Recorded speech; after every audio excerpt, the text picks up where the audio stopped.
ladies and gentlemen. DJ Dan Dan with Soulful House Nation. Welcome back.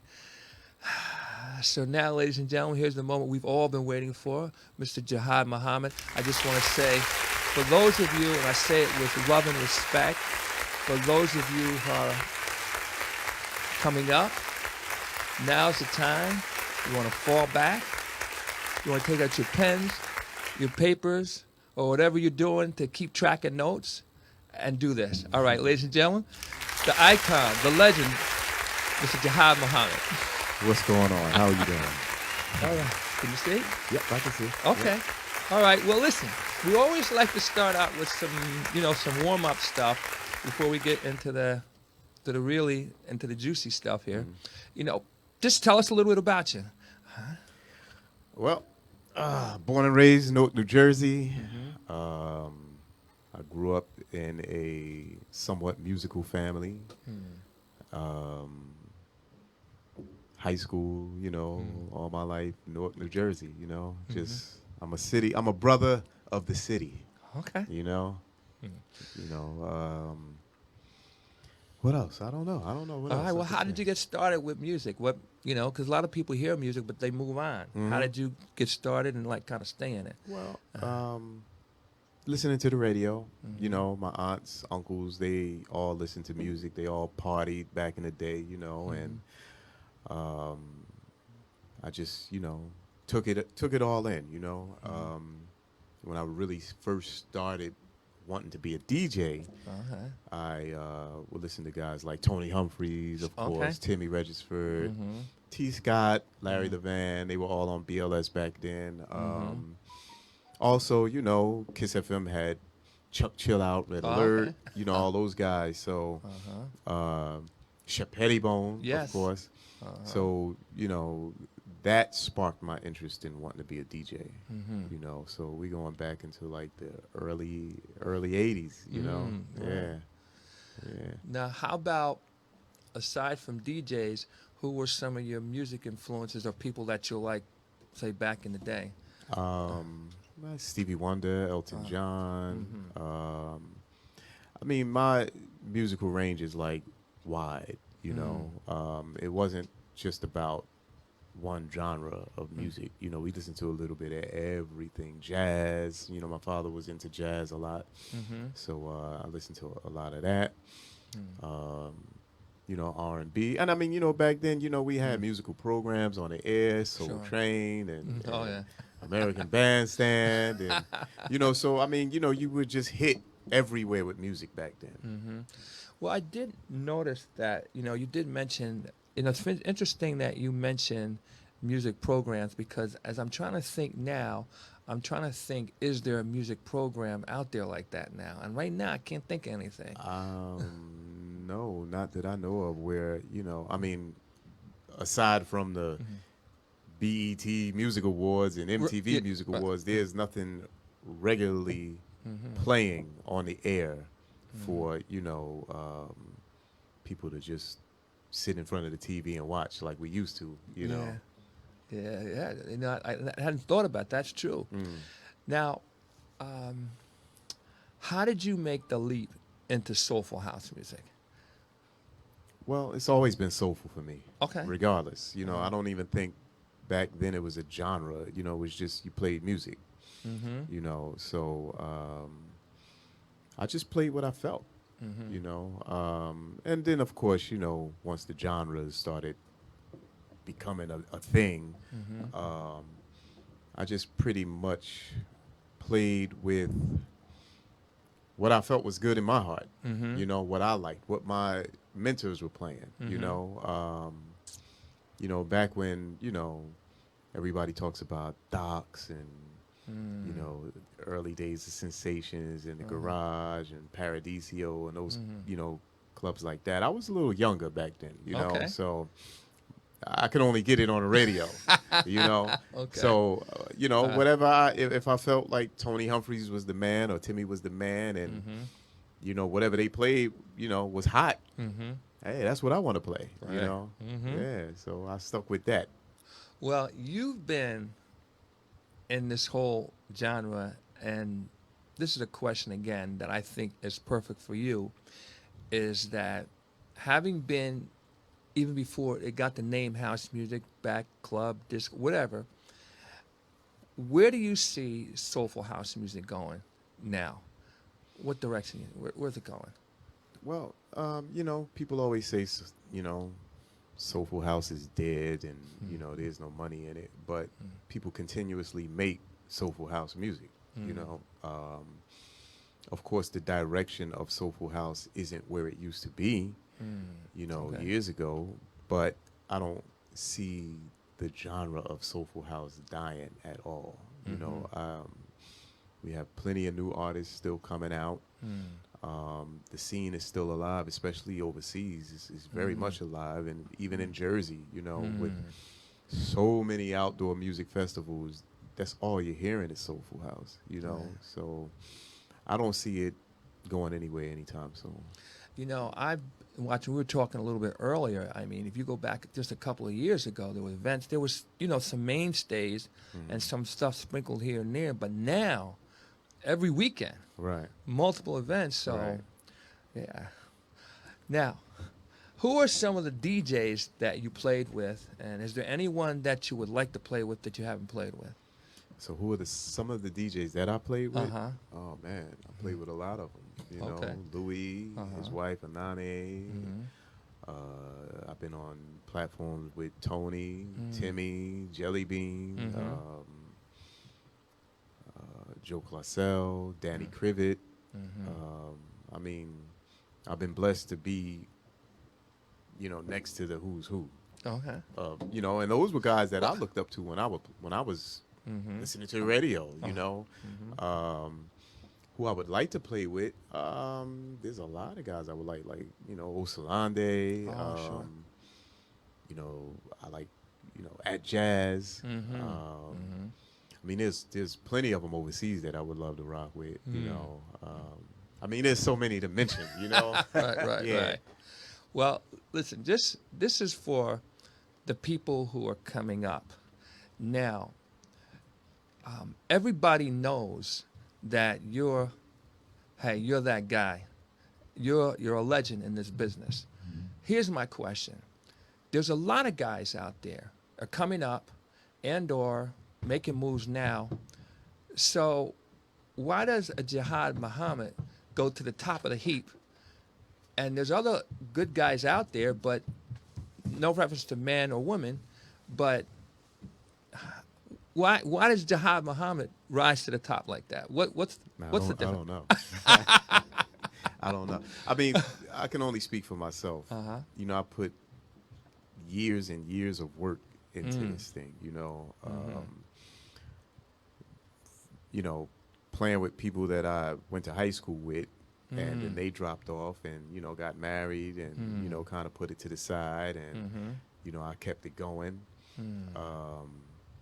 You know, giving out tapes and parties and, you know, just trying to be on the scene, you know, at every party that I thought was hot back then, you know. And, you know, that grind was, you know, it was years, you know, as opposed to now where, you know, we didn't have Facebook Live back then. So, you know, you couldn't just go online and then just play and, you know, get the comments right then and there. You know, you really had to hit the streets hard. And, you know, it came with a lot of, you know, bumps and bruises. You know, I mean, I played parties with Naeem where he would go out and take a smoke break and he'd say, hey, man, go play a few records. And I would play and I would hear people saying, Naeem, when are you getting back on? You know, I've heard that. Okay. You know, right. and, you know, that was just because, you know, not that because I was a bad DJ. It was just that Naeem had the confidence of the people back then. Right. You know, and, you know, sometimes it takes people a little bit, you know, a little bit of time to warm up to somebody new, you know. But I don't know. I just, you know, consider myself blessed, you know, and hopefully, you know, that hard work that I put in manifested itself till today. You know, and I'm glad you said that because, you know, it's a lot of people think and I can tell you, some people have said to me that, well, you have Jihad, of course, but they don't realize you've been grinding. Like I saw tracks from Jihad from 2001. Right. So 2001, you're talking 18 years right there. Right. And then you said you started when you were playing, and you were playing with some of your high school buddies, and Right. and they fell off, and you kept going. Right. So I'm also hearing, from my perspective, there's no magic. You got to grind, huh? Yeah, you definitely got to grind. Even before my first track was produced, I was traveling as a DJ. Mm-hmm. I was out there just, I consider myself a DJ's DJ. Not a producer turned DJ or a DJ. Well, I am a DJ turned producer. Okay. But I had to go that route, because the times were starting to change. You had to, in order for you to take your career further, you had to start producing music. But before then, we're talking about maybe in the 90s, I was playing Club Eclipse, Mirage downtown, Club America, maybe a few stints at Peppermint Lounge. So there was always that DJ journey before I became the producer. Okay. All right. Now, do I hear you saying that if you want to go to the next level, that you really got to consider being a producer also? Well, these days? I think so. There was a point where I didn't even want to produce. That wasn't my thing, but I was told I had to do that. Kevin Hedge told me, like, right, dude, you want to get on a plane, you gotta. But I'm like, I'm already getting on planes, and I'm a DJ. So, things shift in our culture. 1 minute you could be a good DJ and you can get booked, and then you gotta be producing records to get booked. There has to be something that stands you out within the crowd. Right.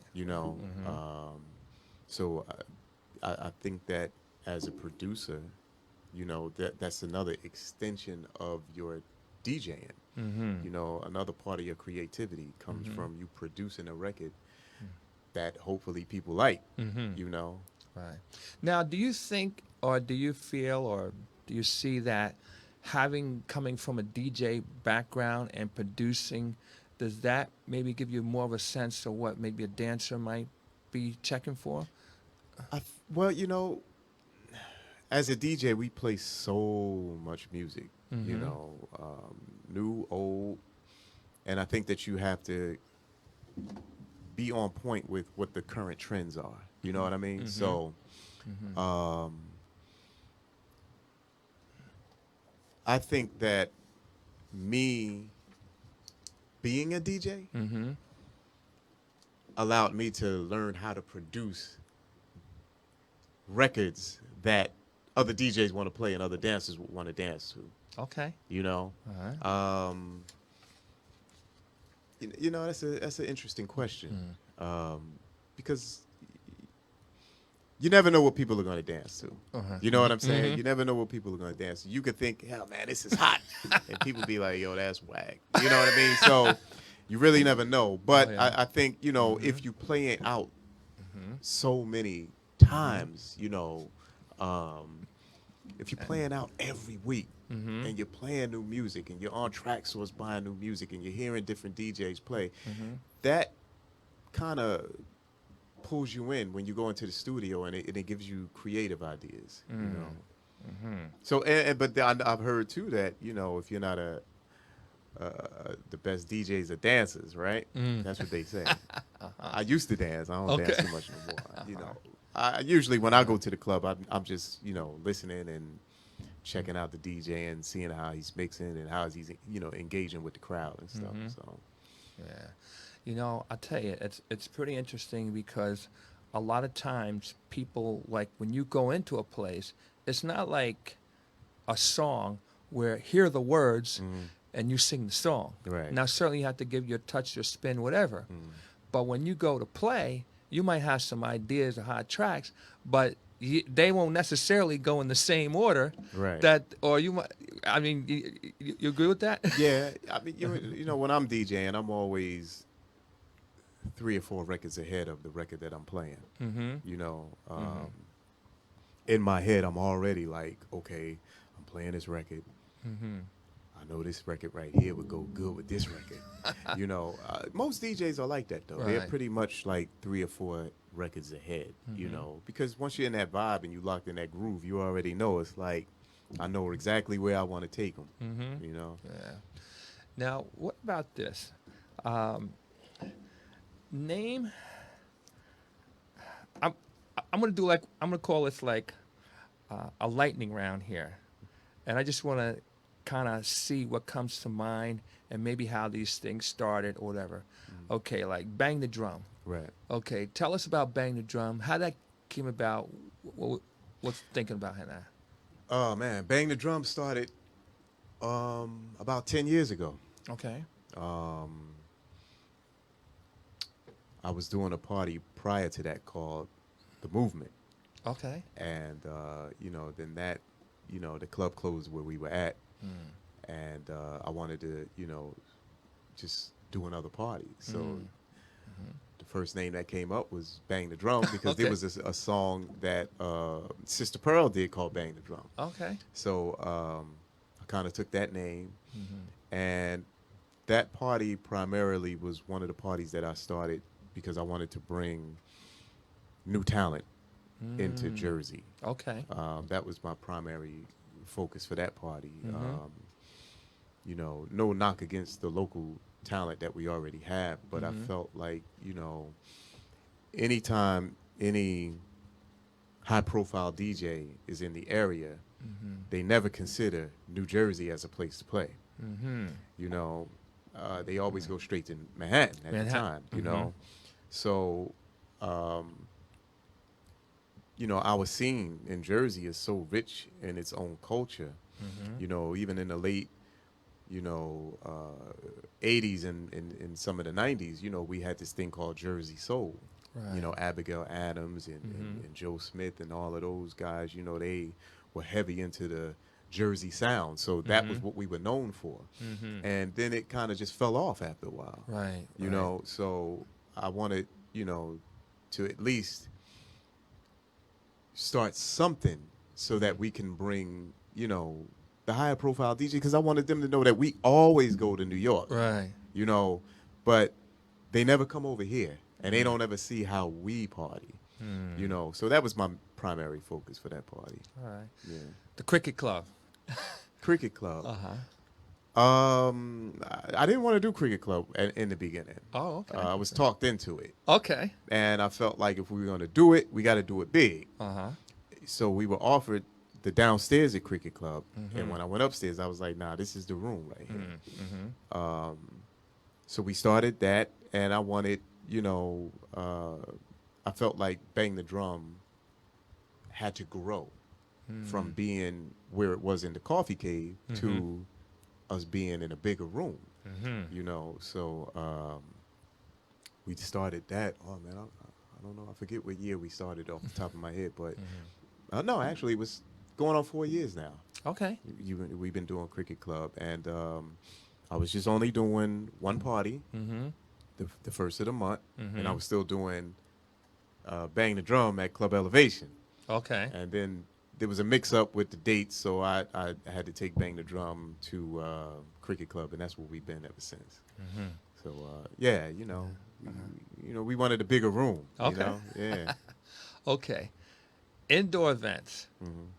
Talk about indoor events, say versus outdoor events, or indoor events and outdoor events. Okay. Yeah. What's your sense or take on that? You know, indoor events, I believe, allow you to express your creativity a bit more. Okay. Interesting. I believe that if I'm playing an indoor event twice a month, I'm able to groom my crowd into, you know, the newer sounds that are coming out. They're able to be a little bit more, you know, intimate with me, and they allow me to express, you know, how I'm feeling musically, as opposed to me going to doing an outdoor event where you have a 2-hour set and you just gotta bang them out, because that's the goal of every DJ at the festival is to bang them out. You got But I have my feelings about outdoor events now. okay. Yeah. I feel like, the perfect outdoor event would be where DJs that are on the bill complement each other and not be so in competition with one another. Okay. And sometimes the people make it like that, where, oh, well, this DJ played good, but this guy, he came on and he wasn't too good. I think, there should be a build up to how the DJs express themselves on outdoor events. You shouldn't have the first DJ playing all the hits and then the fourth DJ comes on and he plays the same stuff because he didn't get a chance to play it. Right. There's a time and place for all of that. So I mostly enjoy. While I do enjoy the outdoor events, I enjoy being inside the most. Okay, so that gives you more opportunity. Could you, if I'm reading this right, on the outdoor events, that's like a one-shot deal, compared to the indoor events. They're coming back, time after time. They're coming back, and you, okay, I have more hours to stretch out. Okay, sure. I'm playing 6 hours, so I can start the night off the way I want to and end it the way I want to. Whereas, if anybody notices, me at an outdoor event that I have to play at, I'm there early to hear what the DJs are playing, so that I don't play anything that they played. You have some people who show up maybe 30 minutes or an hour before their set, and then when they play, they wind up playing what somebody else has played already. So for me, it's best for me to be at an event to hear exactly what all of the DJs are playing, so I don't repeat that set. Okay, interesting. How about other kinds of music? You did mention that you have a wide variety. What is some other stuff that, aside from Soulful House, let's say if we were to go to your radio or you sit back, or whatever, what else? What other styles of music might we hear, or what other individuals might we hear? You might hear, you'll always hear Jazz 88. Okay. And you'll hear CBS. Okay. Okay, the oldies. Huh? Yeah, I like the oldies. Yeah, all right. Yeah, okay. Yeah. They say classics put you in that mood, you know what I mean? And, there's, you might have those, times where you heard a song and you're like, I remember what I was doing on this day. Yeah. And every now and then I'll listen to a little hip hop, I'm not really, into the newer trap and all that type stuff, but I'm old school hip hop guy, Okay. But yeah, right now, if you walk into my house, Jazz 88 will be on all day, all night. Wow, Yeah. interesting. Now, tell us about the work ethic that most people don't see. The work ethic, and how much time you devote to your craft here. Talk about that for a minute. There was a time when I used to wake up and before I brushed my teeth and ate breakfast, I put a record on the turntable and I would be playing. You know what I'm saying? And I would play for hours throughout the day before I had to go to work. Now it's more, you receive promos in the mail, you sit back, you listen, you pick which ones are, the best for you. And, you put them into your record box and you're organizing your music and you're tagging and labeling and all that other stuff. And when I'm in the studio, if I get a project that I'm asked to do, I'll listen to the original. Okay. Listen to the original project, see, what the vibe was. And the thing that always worked for me, that Kevin Hedge told me was, listen to a song that you really like and try to emulate that song as much as you can. And I still use that formula today when I make music, because like I said, as a DJ, I'm listening to tons of music and sound changes every single day. Mm-hmm. So in order for me to produce a song that I want to sound current, I have to hear what's currently going on in the scene. All right, I You get know, you. so yeah, that's pretty much my work ethic. Have you? Yeah. Okay. Sometimes it takes another person to play something for you to be like, damn, that's hot. Yeah, I no, I gotta get pick it. that up. Yeah. Actually, it happened last night. Oh, that right? Yeah, Okay. Okay. yeah. A friend of mine, Iris, posted a video Mm-hmm. of a CD that my brother Omar made, Mm-hmm. and I said, I know this song, man. I just can't remember the name of it. I had the other mix to the song that he was playing, Oh, okay. so I hit him up, and he gave me the wrong name of the song, right? So I'm like, man, that's not the right name. So I just had to go back and look for it. So yeah, it happens all the time. Okay. Yeah. All right. Now, how about the technology? Okay, you mentioned earlier, I heard in your conversation, I know from your timeline, that you started with records. Right. How do you feel about the current technology with the going from records to CD? Well, maybe some people had cassettes. Well, if I could stick that in there. Yeah. Records, cassettes, DATs, CDs, files, and Yeah. laptops, and flash. How do you how do you feel about all that Well, technology? I mean, I respect technology. You Mhm. know, it only makes you better. Mhm. You know, and it allows you to work faster. Mhm. You know, because it's being in the studio, if I was doing things the old school way, man, it'd take me longer to make a song than it would now. You Mhm. know, as far as the DJing is concerned, you know, yeah, you know, I went from records, reel to reels, and tape decks with pitch control on them, you know, to CDs. Mhm. Now we're playing digital files. Mm.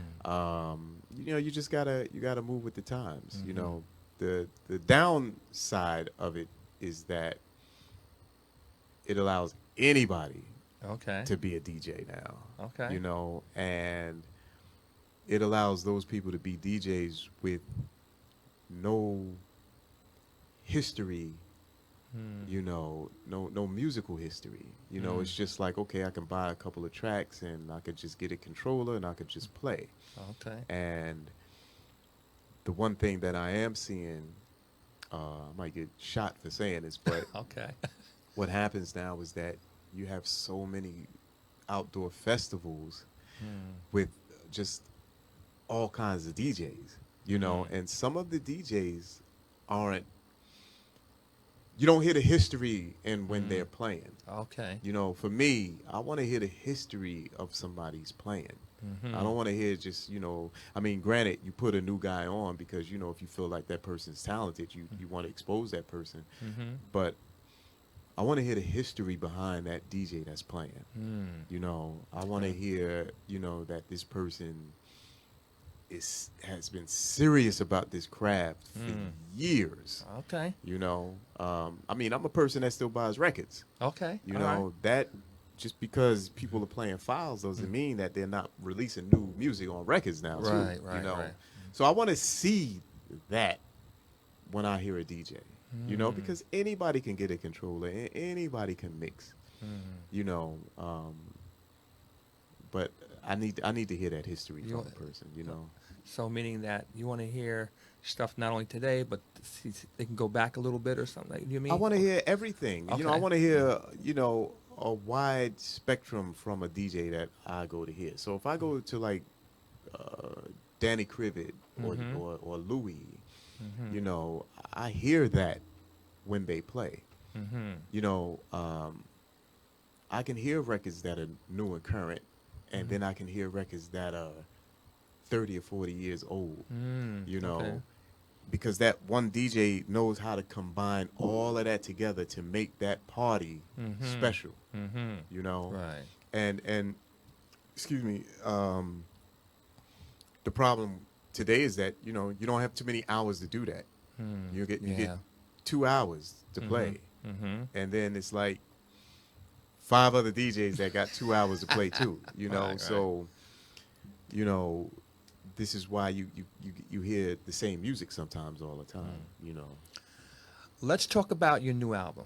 Okay. Okay. Let's give everybody the name of it, and I'd like to know just some of the thoughts on it. You work with a lot of people on the album.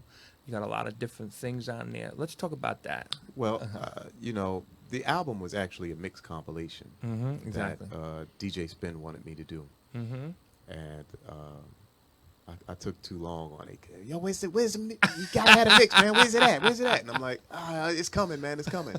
So the album consists of songs off my label and off of Quantize, because Quantize they distribute, you know, they're my distributor, Right. you know, for my label. And so you know, because of my relationship with DJ Spin via DJ Beloved, you know, he's always been putting me down on, you know, different remixes and stuff like that for the label. So he was just like, yo, you know, I loved you as a DJ. We got to get you to do this compilation. So I'm like, okay. So we thought of, you know, the plan to put stuff out that's out on my label, Movement Soul, and things that are out on Quantize.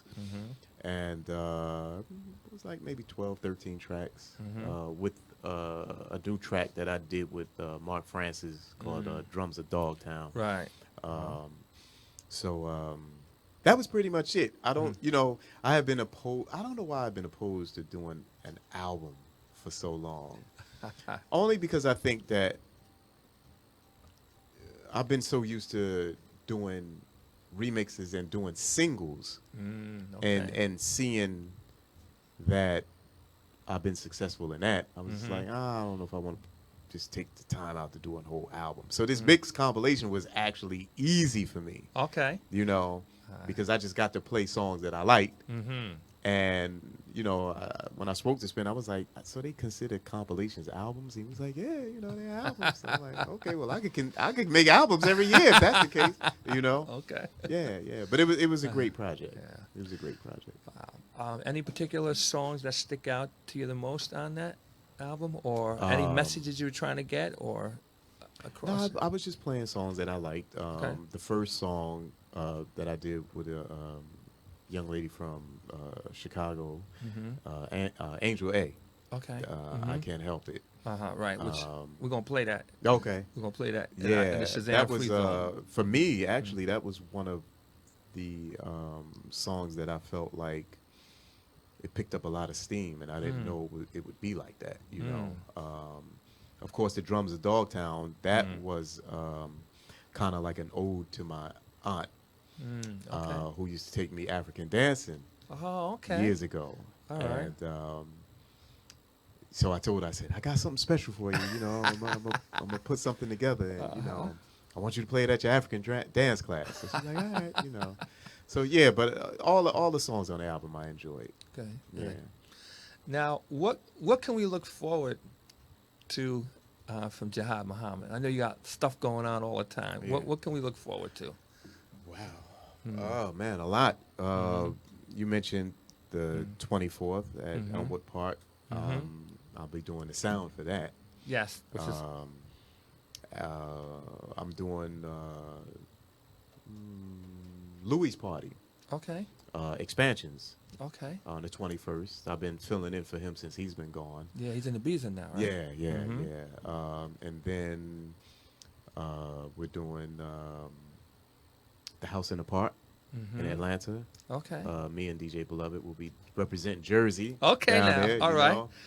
And after that, I go away. I go to London, and then I do a festival in Spain called the Vocal Booth Weekender. And you also mentioned, too, on the 29th of September, I believe, we'll be doing, with Johnny De La Vera, I'll be doing Fort Greene Park. Okay. Yeah. Right. Yeah. So, yeah. And, of course, Bang the Drum and First Saturdays, you know, Right. can't forget that. Right. So, Now you're in the sound business now too. I just wanted to talk about that. And yeah. And now you're doing sound for. Could you just tell us a little bit about that business that you're doing? Yeah, well, you know, people, you know, always think that every time I play somewhere and the sound is bad, that I can just press a button and make the sound good. But you know, sound is important in our culture. You know, especially with the outdoor events and even in the clubs. You know, so I just decided, you know, let me, you know, give this thing a shot. You know, outside of DJing all the time. I like to, sit back and, put some sound together for, the DJs. I mean, coming from the DJ aspect, I know what it is we like. I've dealt with enough high-profile DJs and their riders to know exactly what it is they want. Oh, I want 3 CDJs. I want the isolator. I want this particular mixer. The whole booth setup. So I felt like, well, that's stuff that I already have. And as a DJ, I know what I like. And I always try to set up my booth so that it's not just comfortable for me, but comfortable for anybody else, who wants to play at the club. So, I figured I'd take a stab at it. So, we'll see how it works out. All right. Controllers or CDJs? What's your preference? I'm a CDJ, man. Okay. I'm turntable, CDJ, man. Okay. Yeah. All right. I tried the controllers. Okay. They just felt too much like a toy to me. Okay. Yeah. How about sliders or knobs? It doesn't matter. Okay. Yeah. All right. It doesn't matter. All right. Yeah. All right. Any other preferences? Oh, wait a minute. Laptops or straight up flash drives? Well, me, I combination. use record box with my laptop. Okay. Because for me, if I think of a record and I want to pull it up, I go right to the search bar and just pop. It pops right on up. Okay.